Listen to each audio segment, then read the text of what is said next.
Om Namo Bhagavate Vasudevaya.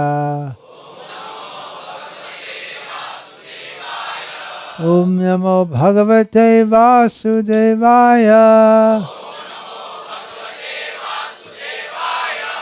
Om Namo Bhagavate Vasudevaya.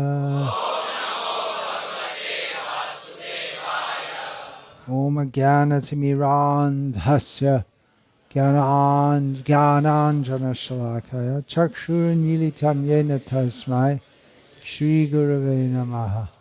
Nama Shrishtam Manum Api Shachiputram Atra Surupam Rupam Tatsyagrajam Urupurim Maturim Goshtavartim Radha Kundam Girivaramaho Radhika Madhavasham Prapto Yasya Pratita Kripaya Shri Gurum Tam Natosmi Vandeham Shri Guru Shri Ataf Padakamalam Shri Gurun Vaishnavanscha Shri Rupam Sagrajatam Sahagana Raghunathan Vitam Tam Sajivam Sadvaitam Savadutam Rijana Sahitam Krishna Chaitanya Devam Shri Radha Krishna Padan Sahagana Lalita Shri Vishakhan Vitamscha Guru Vaishnav Bhagavan Tine Smarane Hoy Vigna Vinashan Anayashri Hoy Nijavan Chita Puran Hare Krishna Krishna Krishna Hare Hare Hare Rama Rama Hare Hare Hare Krishna.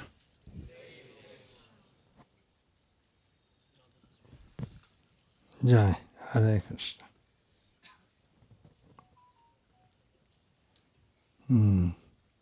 Gahana karmano gatihi bodhavya.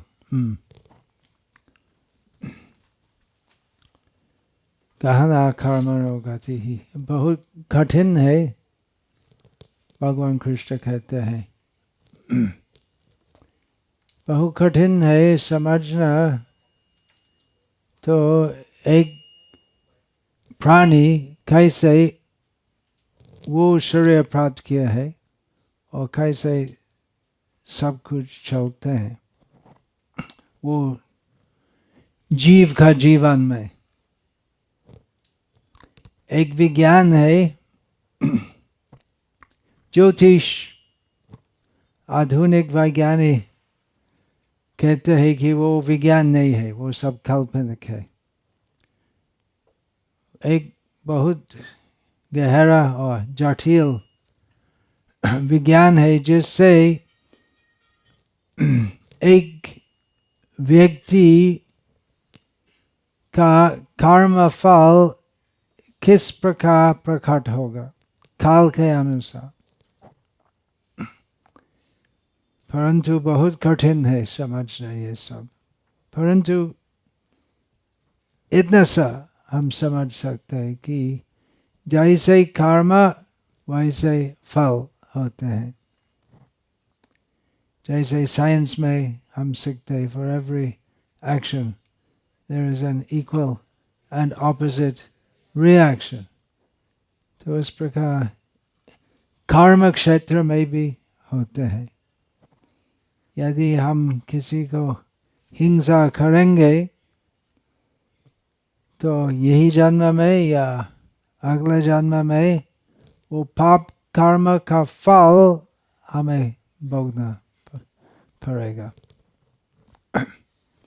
और गहना कर्मणो गति, फल जो हम अभी प्राप्त करते हैं शायद वो एक कर्म जो हम बहुत बहुत पहले करोड़ों जन्म के पहले किया था अभी हम भोगते हैं।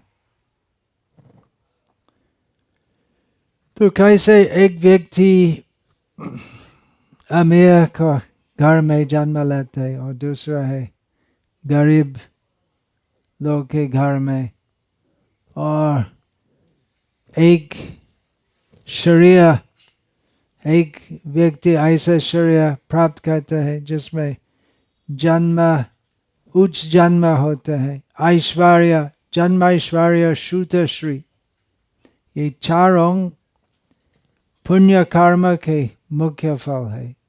उच्च कोटि के परिवार में जन्म लेना, ऐश्वर्य,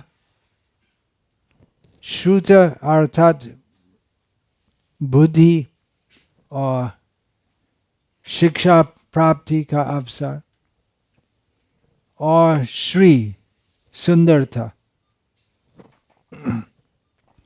यदि अगर हो किसी व्यक्ति का तो समझना चाहिए वो पुण्य कर्म का फल है, नहीं हो और नीच परिवार में जन्म लेना, आजकल ऐसे कहना नहीं चलते, कोई ऊपर नहीं है नीच नहीं है, लेकिन है खाली जाति के अनुसार नहीं है। तो जैसे अमेरिका में कुछ उच्च कोटि परिवार है, रॉकीफेलर, और अभी नया नया है बिल गेट्स का परिवार, और कौन है जेफ बेजोस, एलन मस्क।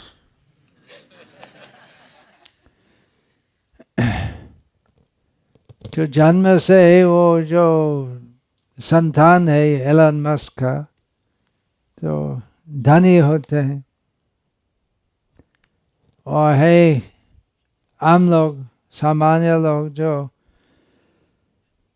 बहुत संघर्ष करते हैं पैसा कमाने। ये सब कर्म का फल है। ये सब समझना चाहिए कम से कम, जिससे हम डरेंगे कि पाप कर्म करने का फल होगा दुख। एक विचित्र विचार है, एक्चुअली विचित्र नहीं है, परंतु लोग का विचार के विरुद्ध होते कि भौतिक संसार में दुख होते हैं, और जो सुख का नाम से चलते वो भी दुखमय है। ऐसा है कि एलन मस्क का मृत्यु नहीं होगा, चिंता नहीं होते हैं,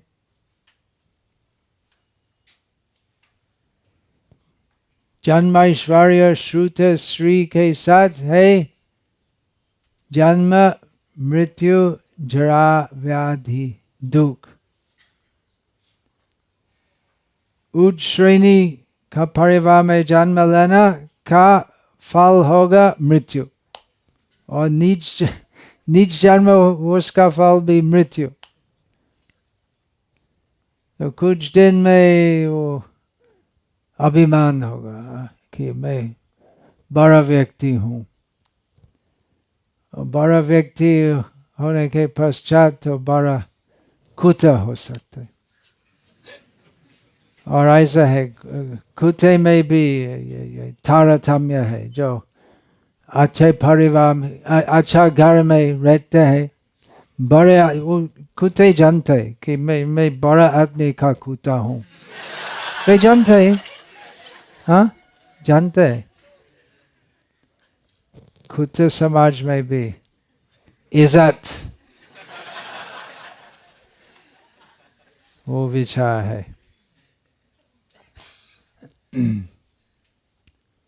ये सब क्या है, इज्जत, मैं बड़ा हूँ, ये सब क्या है? उसका एक दूसरा नाम है माया, जो नहीं है, जो प्रापंचिक है। एक संस्कृत शब्द है प्रापंचिक, उसका मतलब है भौतिक संस्कार का वैभव, तो छायाबाजी जैसे सब कुछ जो भौतिक संसार में है अस्थायी है। सब जानते हैं लेकिन नहीं जानते। किसी को यदि हम कहेंगे कि कुछ नहीं रहेगा, धन, घर, इज्जत, पद, प्रतिष्ठा, कुछ नहीं रहेगा, यदि हम ऐसा कहें सब हाँ हाँ ठीक ही है, जो बोलते हो वो ठीक है, लेकिन वास्तव में कोई विश्वास नहीं करते, क्योंकि सब ऐसे जीवन व्यतीत करते हैं जिससे जो स्थिति में मैं हूँ वो रहेगी। सब जो हिंदू है, जैन है, सिख है, बौद्ध है, सब विश्वास करते हैं कि पुनर्जन्म होता है, पुनरापि जननम पुनरापि मरणम, सब विश्वास करते हैं, और कोई विश्वास नहीं करते, क्योंकि यदि विश्वास था तो हम ऐसे जीवन व्यतीत करता था जिससे पुनर्जन्म नहीं होगा, और कम से कम तो पाप कर्म करने से डरना, लेकिन वो नहीं है। विशेषकर आजकल वो सभी प्रकार का पाप चलते हैं और बेशरम, जो नहीं करना चाहिए तो करते हैं और कुछ शर्म भी नहीं होता है ऐसे करना।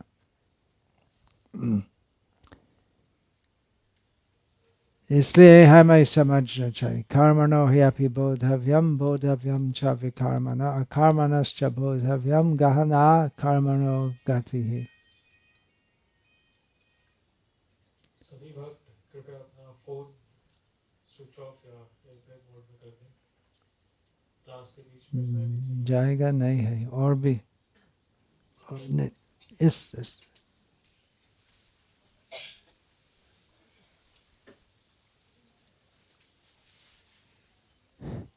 कम से कम यही समझना चाहिए। तो क्या है पुण्य कर्म, क्या है पाप कर्म, क्या है अकर्म। अकर्म का मतलब वो कर्म जिससे फल नहीं होते। संभव है क्या? सब कुछ जो हम करते उससे फल होते।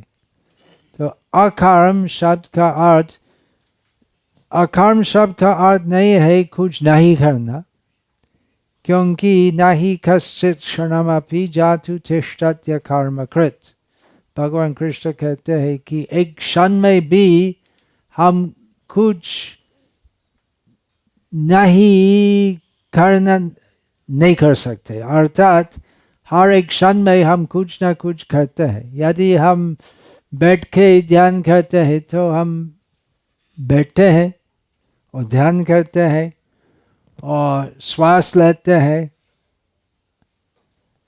तो हर एक क्षण में हम कुछ ना कुछ करते हैं। ऐसा कर्म होते है जिसका फल नहीं होता है, वो है कृष्ण भक्ति, क्योंकि उससे कुछ भौतिक आशा नहीं होता है उससे। तो गहना कर्मणो गति तो बहुत कठिन है, प्राय असंभव समझना। एक व्यक्ति तो एग्जैक्टली उस प्रकार का शरीर कैसे प्राप्त हुआ और उसका जीवन में क्या होगा और एक कर्म करने से क्या फल होगा, बहुत कठिन है ये सब समझना। तो कम से कम हमें भयभीत होना चाहिए पाप करने से। और कर्म का उत्तम सिद्धांत है, जैसे भगवान कृष्ण कहते हैं मत कर्म कृन् मत परमो। तो समझना चाहिए कि श्री कृष्ण परम है और कृष्ण कर्म करना चाहिए। कृष्ण कर्म क्या है? यद करोषि यद अश्नासि यद जुहोषि ददासि यत् यद तपस्यसि कौन्तेय मत कुरुष्व यद कुरुष्व मदार्पणम। तो सबके भगवान कृष्ण अर्जुन को कहते हैं तो सब कुछ जो तुम करते हो तो मेरे लिए करो, सब कुछ जो खाते हो मेरे लिए करो, जो भी तपस्या करते हो, जो भी दान देते हो, तो कृष्ण की प्रीति के लिए करना चाहिए। चैतन्य महाप्रभु ने कहा कृष्णार्थे अकेला चेष्टा, सब कुछ जो हम करते कृष्ण भगवान की प्रीति से करना चाहिए, और वो अकर्म होता है, अर्थात वो भौतिक कर्म नहीं है। ऐसे करने से क्या होता है, हम पुनरापि जननम पुनरापि मरणम पुनरापि जननी जठरे शयनम, हम घर संसार चक्र से मुक्त होते हैं केवल वही करने से। सब कुछ यदि हम कृष्ण की प्रीति के अनुसार करेंगे तो हम उससे मुक्त हो जाएंगे। मुक्ति प्राप्त करना कठिन नहीं है, कठिन है, बहुत कठिन है मोक्ष प्राप्ति बहुत कठिन है। इससे योग्य तो समाज छोड़ के हिमालय जाते हैं, बहुत कठोर तपस्या करते हैं जिससे वे मुक्त होंगे, क्योंकि मुक्त होने के लिए काम से पूरी तरह मुक्त होना चाहिए। कठिन है। काम, क्रोध, लोभ, मोह, मद, मात्सर्य, तमोगुण, रजोगुण, सत्वगुण, सत्वगुण से भी मुक्त होने चाहिए। बहुत कठिन है। आसान उपाय है हरे कृष्णा कृष्ण कृष्ण हरे हरे, हरे राम राम राम हरे हरे। काली काली नाम रूपे कृष्ण अवतार, नाम होते होय सर्व जगत निष्ठा। जगत में कितना जीव है, कितना है? एथ ब्रह्मांड भरे अनंत जीवगण, 84 लाख योनिते करे ब्रह्मांड। 84 लाख प्रकार की जीव जाति है, परंतु जीव का संख्या असंख्य है, अनंत जीवगण। और असंख्य जीव में बहुत कम है जो मानव शरीर धारण करते हैं। मानव जन्म बहुत दुर्लभ है। 84 लाख प्रकार की जीव जाति है, परंतु कीट, कृमि, पक्षी, घास, वनस्पति, वो सब शरीर का संख्या मानव शरीर का संख्या से बहुत बहुत अधिक है। तो मानव जीवन प्राप्त करना दुर्लभ है, और मानव समाज में लोग जो मोक्ष के लिए प्रयास करते बहुत कम होते। कितना है मुंबई महानगरी में?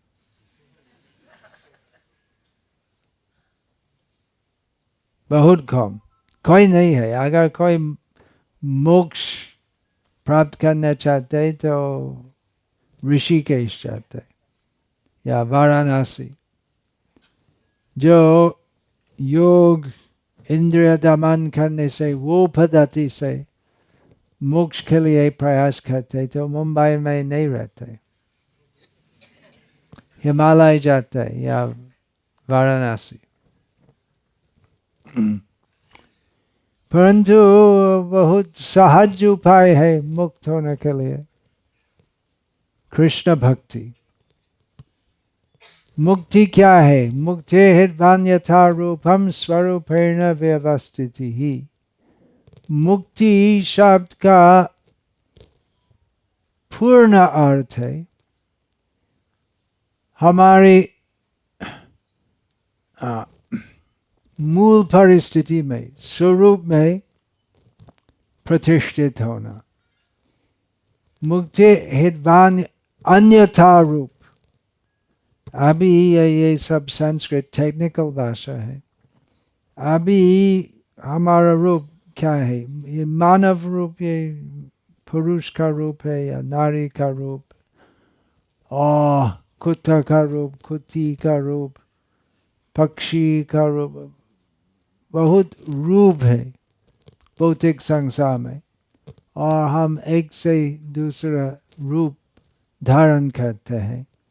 और ये सब श्रीमद् भागवत की भाषा में अन्यथा रूप है, हमारे वास्तविक परिस्थिति नहीं है। और हमारा स्वरूप, मूल रूप क्या है? उसमें स्थित होना मुक्ति कहते हैं। मुक्ति हितवान यथा रूप, अन्यथा रूप, हितवा त्याग करके, और सब मायिक रूप त्याग करके स्वरूप है न व्यवस्थिति, हमारे मूल रूप में स्थित होना। और वो मूल रूप क्या है? चैतन्य महाप्रभु ने कहा, जीव स्वरूप है कृष्ण नित्यदास, कृष्ण तटस्थ शक्ति भेदा भेद प्रकाश। हमारा मूल रूप है कृष्ण की सेवा में, और वो मूल रूप कैसे प्राप्त करना, कैसे प्राप्त होती है? तो कृष्ण भक्ति करने से, वो ही मुक्ति है। कैसे हम पुनरपि जननम पुनरपि मरणम, ये संसार चक्र में फंस गए हैं? कृष्ण भूलि से जीवन आदि बहिर्मुख, अतएव माया तारे दया संसार दुख। कृष्ण बहिर्मुख होय भोगवंश करे, निकटस्थ माया तारे जापटिया तारे। क्योंकि हम कृष्ण बहिर्मुख होते, सेवनमुख नहीं है। दो शब्द है, बहिर्मुख, सेवनमुख। बहिर्मुख अर्थात हम उत्साही नहीं है, राजी नहीं है कृष्ण सेवा करना, और सेवनमुख हम उत्साही होते हैं भगवान कृष्ण की सेवा करना। तो यदि हम बहिर्मुख होते, यदि हम भूलते हैं कि मैं कृष्ण का दास हूँ, तो हम माया संसार में आते हैं और माया से अपार दुख भोगते हैं जन्म जन्मांतर। ये मायिक स्थिति से मुक्त होना, केवल एक बात समझना चाहिए कि मैं कृष्ण का दास हूँ, वो ये है। आप सब मानते हैं, परंतु क्या होते हैं भक्ति में, नवीन अवस्था में, कनिष्ठ अधिकार में, हम मानते हैं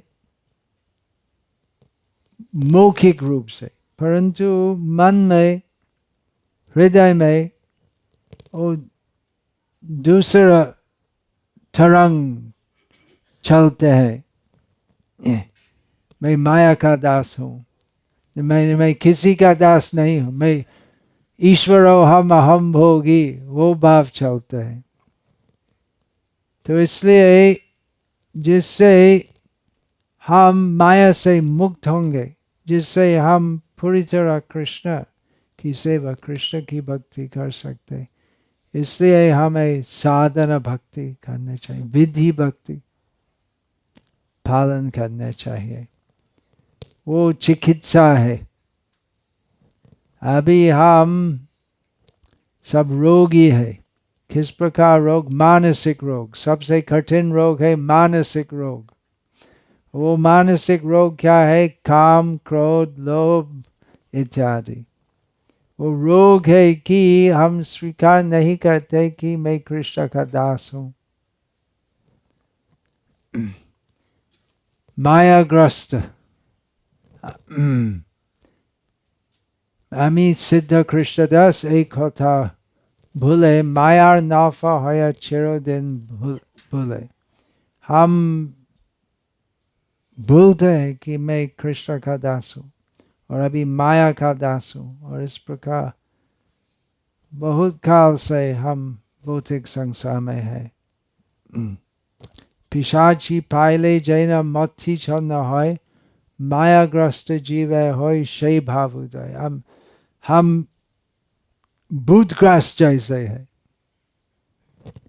भूतग्रस्त व्यक्ति तो पागल होते, तो इसी प्रकार हम पागल है। मैं भारतीय हूँ, मैं पाकिस्तानी हूँ, मैं मनुष्य, मैं नारी हूँ, तो इस प्रकार कि मैं कृष्ण का दास हूँ, वो हमारी वास्तविक परिस्थिति भूल के हम सोचते यही शरीर में हूँ, ये मेरी पत्नी है, ये मेरे बच्चे हैं, ये मेरा देश है। तो ये सब अनित्य उपाधि बोलते। अभी आप भारतीय है और पूर्व जन्म में आप कहाँ थे पता है।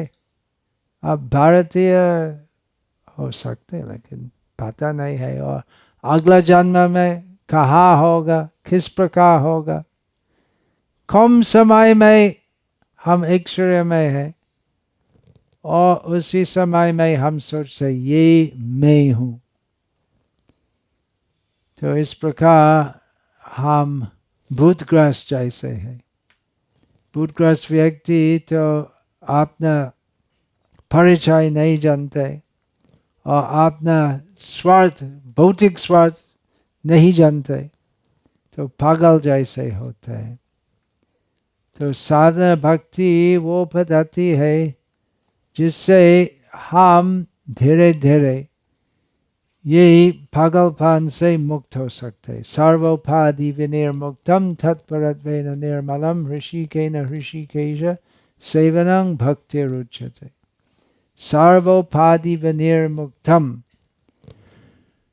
कि मैं ईश्वरीय हूँ, ये देश मेरा है, ये काम मेरे है, वो सब असत अस्थायी उपाधि से मुक्त हो सकते हैं। हमें कृष्ण भक्ति करनी चाहिए और हमारा जीवन का लक्ष्य स्थिर करना चाहिए कि वो परम पुरुष, परम पवित्र भगवान कृष्ण की सेवा करना। और कैसे सेवा करने है श्री कृष्ण की? ऋषिकेन ऋषिकेश सेवनम भक्ति रुचि। वो भक्ति कहते हैं और वो क्या है? सब इंद्रियांग, वो इंद्रिय के स्वामी भगवान श्री कृष्ण की सेवा में लगाना चाहिए। तो यही भक्ति पथ है।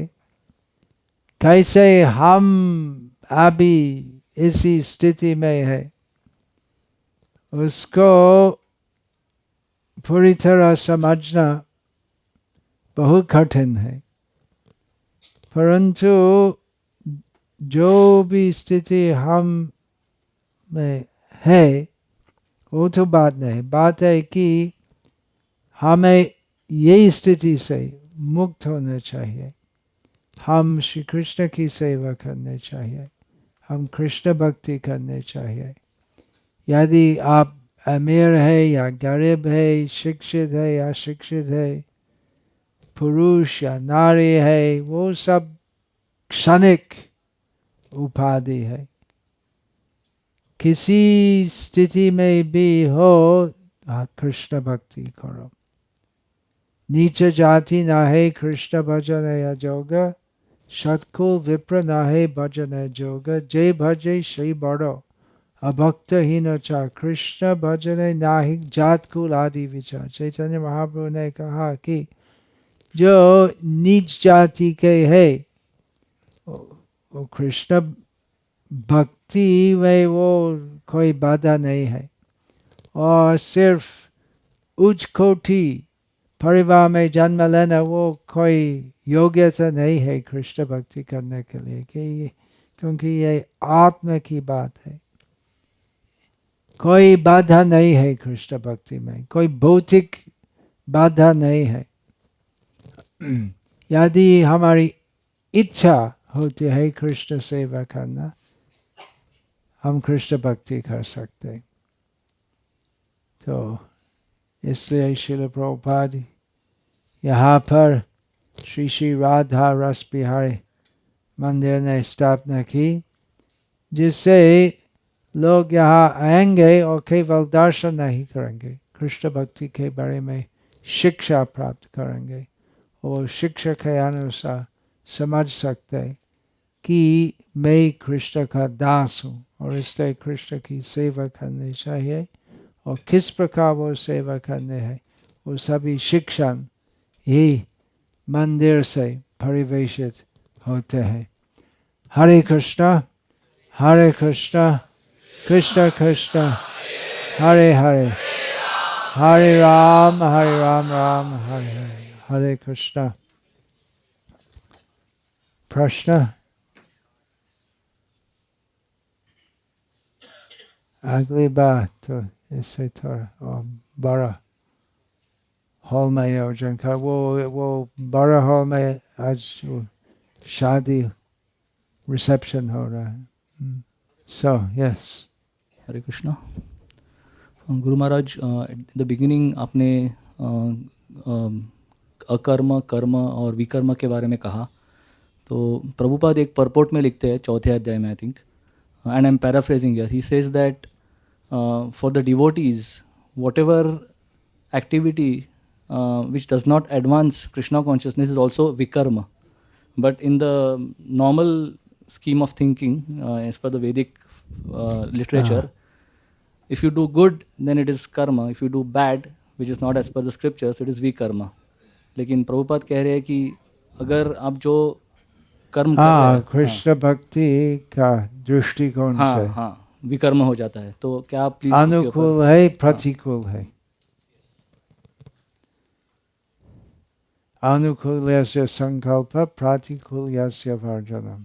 हमें सब कुछ जो अनुकूल होते है कृष्ण भक्ति में वो ही करने चाहिए, और प्रतिकूल जो है पुण्य हो, भौतिक दृष्टिकोण से वो पुण्य कर्म होते हुए भी और कृष्ण भक्ति का विचार में वो विकर्म होता है या प्रतिकूल। हरे कृष्णा महाराज जी, दंडवत प्रणाम। दंडवत प्रणाम महाराज जी। मेरा क्वेश्चन ये था महाराज जी कि हम भक्ति में तो आ जाते हैं, पर जो अनर्थास निकलते हैं कुछ समय बाद हमारे अंदर से, जैसे कुछ एक साल रह गए भक्ति में, उसके बाद अनर्थ निकल, एक साल नहीं मतलब कुछ समय बाद हमारे अंदर से जो अनर्थ है वो निकलना चालू होते हैं, काम, क्रोध, किसी वैष्णव को कुछ बोल देना, शुरुआत से निकालना, शुरुआत से। हाँ, इन सामान्यतः समय लगता है क्योंकि हम अनादिकाल से भौतिक संसार में है, कुछ समय लगता है। उत्साह, निश्चय, धैर्य रखना चाहिए कृष्ण भक्ति में। और महाराज जी, हमें पता होने के बाद भी कि हम 84 लाख योनियों में भ्रमण कर चुके हैं और करने वाले हैं, कर चुके हैं तो अनेक बार, तो भी खाली एक बार नहीं, असंख्य बार, तो भी हमारा हरि नाम के प्रति कोई शरणागति, गुरु के प्रति कोई शरणागति भाव कैसे मतलब लाया जाए? तो कम से कम यही समझने से।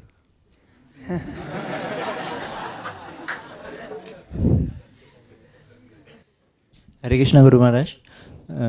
महाराज जी, पहले हमें भक्ति करके शुद्ध होना चाहिए और फिर प्रचार करना चाहिए, या फिर प्रचार करते करते ही शुद्ध हो जाना?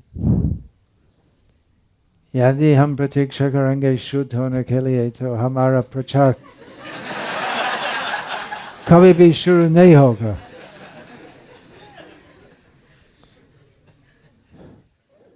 परंतु कम से कम हमें अच्छी तरह वो जिसके बारे में हम प्रचार करते हैं हमें स्वयं अच्छी तरह पालन करना चाहिए और कुछ ना कुछ जानना चाहिए। यदि हम किसी को कहेंगे भक्ति करो और कोई पूछेंगे तो भक्ति क्या है, मालूम नहीं, कुछ ज्ञान होना चाहिए। एक्चुअली हम ऐसे ही सोचना चाहिए कि हम प्रचार नहीं कर सकते। श्रील प्रभुपाद प्रचार करते हैं और उनका आदेश और इच्छा के अनुसार हम प्रयास करते हैं श्रील प्रभुपाद का प्रचार अभियान में सहयोग करना। Hare Krishna Prabhuji. Maharaji, we have come from God and we later merge with God. So what's the meaning of all of this? What does it say? We have come from God, we will merge in God. Who said you will merge in God? What makes you think you will merge in God? What do you mean by merge? Merge means What do you Vaikuntha chale mean? jayenge, mukti ke. What do you mean by merge in God? What do you mean by God? Do you know? What is meant by God?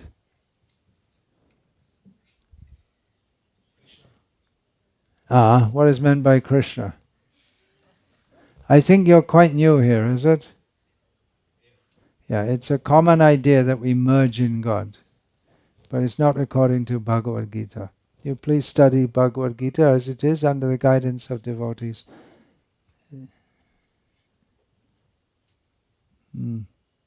Hare Krishna.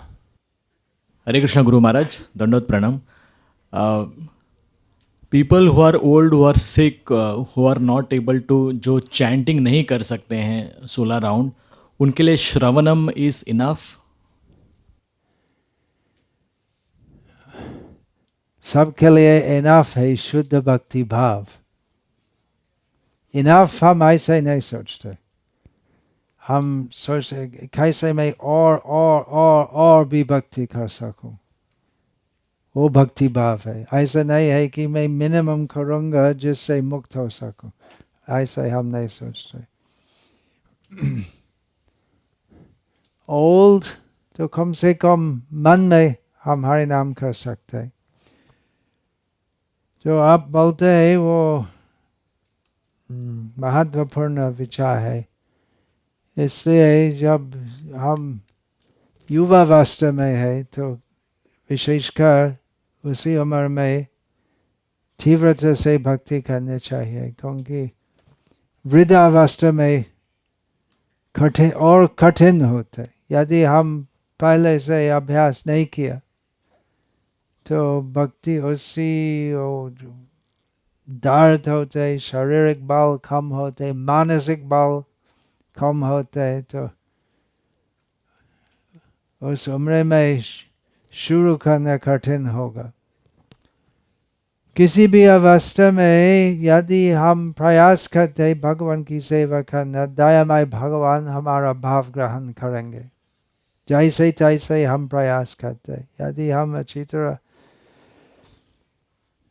बुढ़ापा का कारण से माला नहीं कर सकते, तो यदि हम प्रयास करेंगे भगवान, दयामय भगवान वो भाव ग्रहण करेंगे। यदि हम शरीर कमजोर होने के कारण माला नहीं कर सकते, हम देखते बहुत लोग जो मृत्युमुखी, सब मृत्युमुखी है, लेकिन जो बहुत ऐसे दुर्बल हो गया, तो उनके लिए हम चैंटिंग मशीन रखते। सबसे अच्छा है जब तक शरीर सतेज है तो पूरी उत्साह से भक्ति करना चाहिए। हरे कृष्णा, कोटि कोटि thanks Maharaj. Hare Krishna Maharaj. Thank you very much for giving your association in ISKCON Juhu for all of us. We are very happy to see you. Hare Krishna, thank you. Maharaj, I have two questions. One is what is that initial push you got to start your Krishna consciousness journey?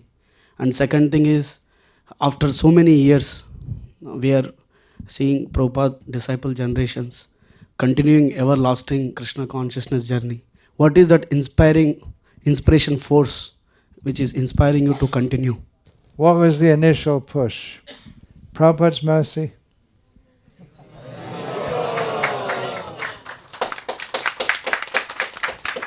I didn't know anything about Krishna, but by Prabhupada's mercy I got one of his books, which pushed me to the association of his devotees, to his disciples, who pushed me to chant Hare Krishna. And what keeps on inspiring? Krishna's inspiring.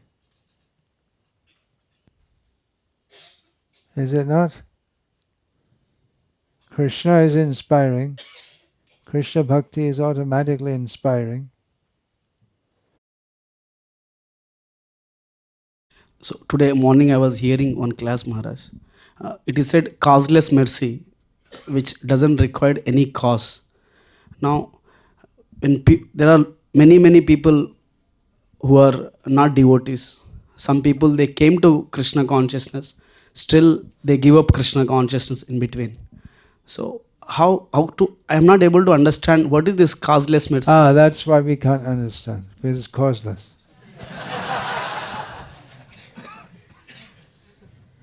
Science means we're always looking for cause. But mercy means if there's a cause, then it's not really mercy, is it? If you think I'm going to help someone and someone will praise me, there's not causeless. It means simply out of the goodness of the heart. It's difficult for us to understand because we're always calculating. What will I get from it? That's why it's difficult for us to understand. But for Krishna and his pure devotees, it's as natural for them to be merciful as it is seemingly natural for a conditioned soul to be selfish. So Prabhupada is causeless means you don't get anything from it. Prabhupada, he didn't get dhanjan, sundari, nothing. There's nothing to gain. Mercy means you have nothing to gain from the person, but still you try to help them. So I seek your causeless mercy, Maharaj. Thank you very There's much. that verse I was just going through that in Atlanta. We several times went through that with Vishnu Chitta. We were just from Vivek Churamani, of all places. That, how does that begin? Shanta Mahanta Nivasanti Santo Vasantaval Lokahitam Charantaha Ahetunyanapi Tarayantaha. Oh, that's the last line. That without any reason, the saintly people try to uplift others. There's no reason. Why is the sun hot? The sun's hot. That's all. Thank you very much. So, the devotees, there's no reason. You can't find any reason. It's just their nature to be merciful to the devotees, to the non-devotees. Hare Krishna Maharaj. While reading teachings of Prahlad Maharaj, there is a statement that keep the mic a little close. Happiness and distress, they come automatically. Yeah. Nobody desires for distress till they get it. So the conclusion is, instead of trying for materialistic happiness, just engage in Krishna consciousness.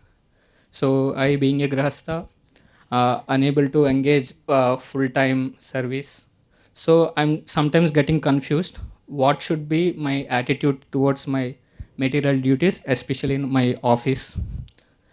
I, being software engineer, sometimes I have to learn new technologies to get more and more money. But I also read Prahlad Maharaj teachings that happiness and distress is fixed. So I confused, what should I do? And I am also preparing, I fix it sometime that after some time I'll go and join full time. But within that time, what am I supposed to do? Should I improve my knowledge in my material science to get more money and save it? Or if it is already fixed what I'm going to get, should I just stay stagnant there? What am I supposed to do, Maharaj? I'm confused. Rupa Goswami, in explaining the process of devotional service, says one should not be neglectful in ordinary activities. So if one has a family, it's not that you start chanting Hare Krishna and you stop supporting your family. That should go on. Manasa deho geho jo kichumo. Apilun tu apade nanda kisha.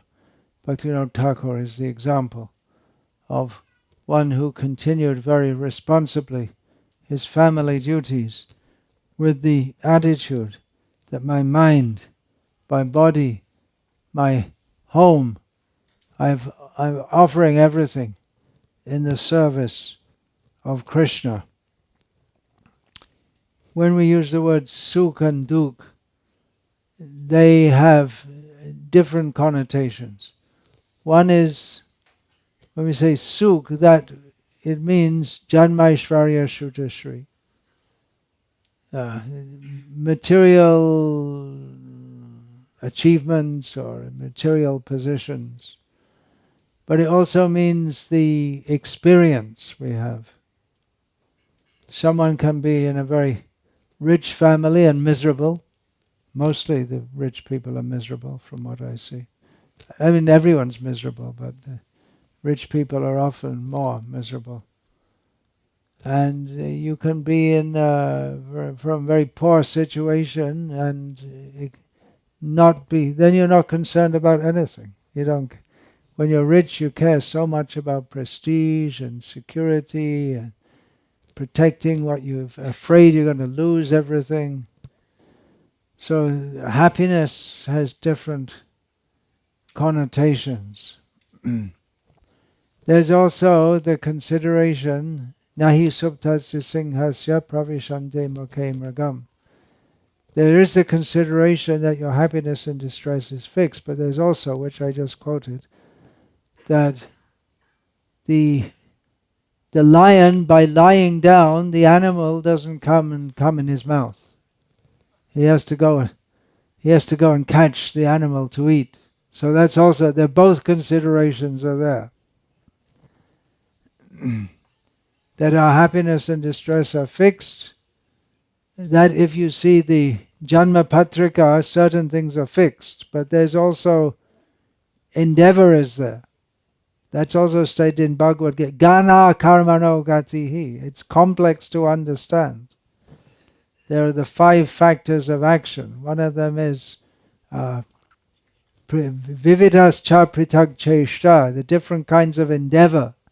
So that's also one factor in action. But then ultimately it's daivang chaivatra panchamam. The 5th factor is the hand of God. So it's all very complex. But Prahlad is basically making the point that much of is already mapped out for us. But still, as a Grihastha, you have to do your work. And once you come to Krishna consciousness, you'll never be happy as an IT engineer. Or you wouldn't be happy anyway, but in Krishna consciousness you understand that you're not happy. Or at least you're relieved from the illusion of pretending that you're happy, like all the other IT engineers, all pretending they're happy, but none of them are in the slightest bit happy. They're more miserable than most people. So at least you got that benefit of knowing that you're not happy by being an IT engineer. And earn money and give to Krishna. You have to support your family, but give money for Krishna also. You can give me any amount. I won't keep it. I have so many things we have to do in Krishna's service. So exactly your situation I don't know. But I can't say exactly, but I'm just giving some general guidelines. That's all.